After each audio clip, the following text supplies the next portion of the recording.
I need to show you all this deck right now. Let's go. Alright, so to make this make sense, let's start with what is the goal of this deck? Is it aggro? Is it mid-range? What are we doing? This deck doesn't have much control, so you are trying to play fast. I'd say it's kind of in that middle ground. It's not late game, it's not early game. You're kind of just trying to build yourself up until you have one really good push set, and you're just pushing and pushing and pushing until you get to win. Let's talk about the actual list, what cards are in this deck. Okay, here we go. So For our 1-drops, we're playing 4 Auroras, 3 Daisy Ducks, and 2 Patches. For our 2-drops, we're playing 15 Dalmatian Puppies, 2 Auroras, and 4 Saily Azurite Seas. For our 3-drops, we're playing 4 World's Greatest Criminal Mind, 3 Horseman Strikes, and 3 Tianas. For our 4-drops, we are playing 1 playset of Raleigh. For our 5-drops, we are playing 4 Auroras and 4 Thunderbolts. For our 6-drops, we're playing 4 Pongos and 2 Spooky Sights. And for our 7-drops, we are playing 2 Hades. now that we've talked about what cards are in the deck, let's talk about the combos that make this deck good, okay? For starters, we have, how are we inking, right? So the ink combo in this deck is very important. Play 15 Puppies and 4 Raleighs, all right? You want to ink those every time you get them. If you have a better card to play, you always ink those, play the other card. Just keep doing that over and over and over again. Eventually, you're going to get Pongo out on board. When you play Pongo, then you're going to start being able to spit out Raleigh every single turn, keeping that ink renewal from characters in your discard. If you don't have characters in your discard, he's still a good card, but instead, it might be worthwhile playing a normal puppy. They're basic 2/3s. The only difference is Raleigh has support. Generally speaking, though, a free 2/3 every turn is pretty solid, especially when the only cards that are going to play any higher than 5 ink are another Pongo, Hades, and Spooky Sight. So you're not really putting yourself at too much of a disadvantage, because what's the chances you draw another one off the top of deck? But that's where Raleigh comes in play. You play Raleigh, you're able to take a card from your discard, put it into your ink wallet character, and then you're back at 6 ink. You're able to continually keep going, and you're not really losing much off of that.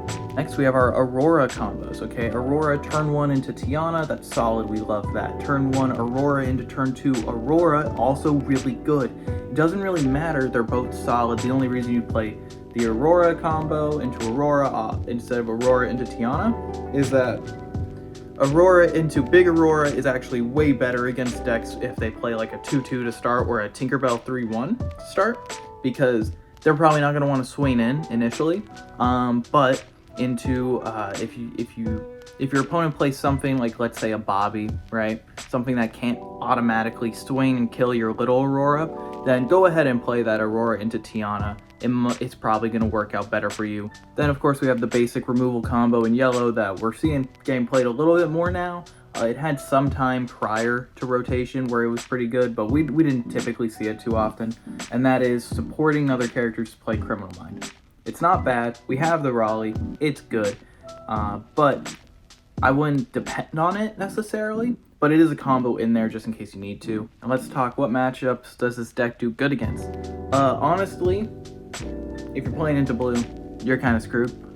It's not the greatest into most blue decks. It goes okay into blue-red currently, because blue-red doesn't have a ton of draw power, so you're kind of just getting past their obstacles and you're fine. And also with a board that's completely warded, typically it's pretty hard for them to like Sisu anything, which seems to be the big blue-red combo right now, is playing Saf Coil and little Sisu.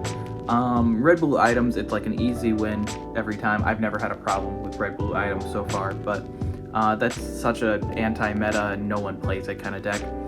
This deck actually does really good into Puppies itself, like the normal Puppies deck that people will be playing. It's just way faster, so you're able to out-aggro them. Green, Steel, Emerald, Chrome decks, it does pretty good into. Bouncing doesn't really hurt you half the time. It's also, they can't bounce any of your stuff typically because you have a warded board, so what does it matter? And everything's within that 3 attack range in Emerald, Steel, Chrome decks, so not too bad. The deck does a very 50-50 chance into dogs, I've noticed.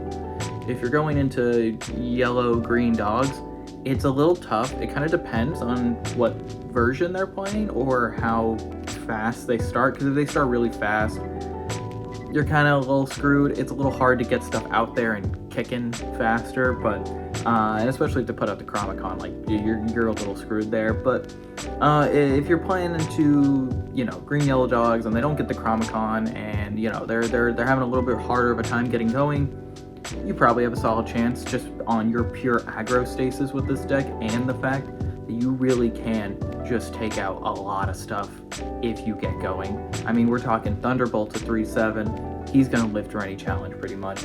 You have the Aurora, who's a 3/5, who's going to live through any challenge. Pongo's a 5/5. Hades a 3/6. I mean, like, these are not hard cards to get out, and generally speaking, it's pretty easy to do.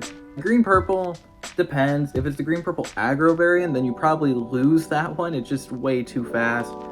Green-purple evasives, 50-50. You're playing the Horseman Strikes, and so if they try and play Dumbo and then you get rid of it, it's a little hard for them to, like, build themselves back up, because a lot of times I notice, maybe it's just I'm playing against people who don't play the deck perfectly, but it seems to go, they dump their hand, Dumbo, and then they'll get off one time with Dumbo, but otherwise, like, that Dumbo's gone off the Horseman Strikes, and then 50-50, especially when you can also support and then Criminal Mind it. It's not the hardest thing to get rid of.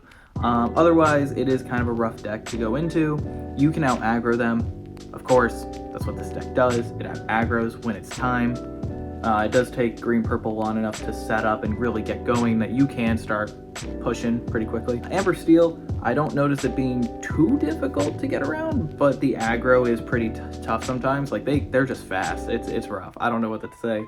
But that's why we have Spooky Sight. We have Spooky Sight just so you, like, they play out an Aurora and a Tiana and all these cards, and then you use Spooky Sight. Benefits you more than it's going to benefit them, because if you put some puppies in your inkwell, I mean, you're good now. So before I end this video, I thought I'd just do a quick recap strategy. The strategy is ink the puppies, find the Pongo, play the Pongo. That's your basics. Your second one is, depending on one drop, if it has 2 attack, you shift into Aurora after Aurora.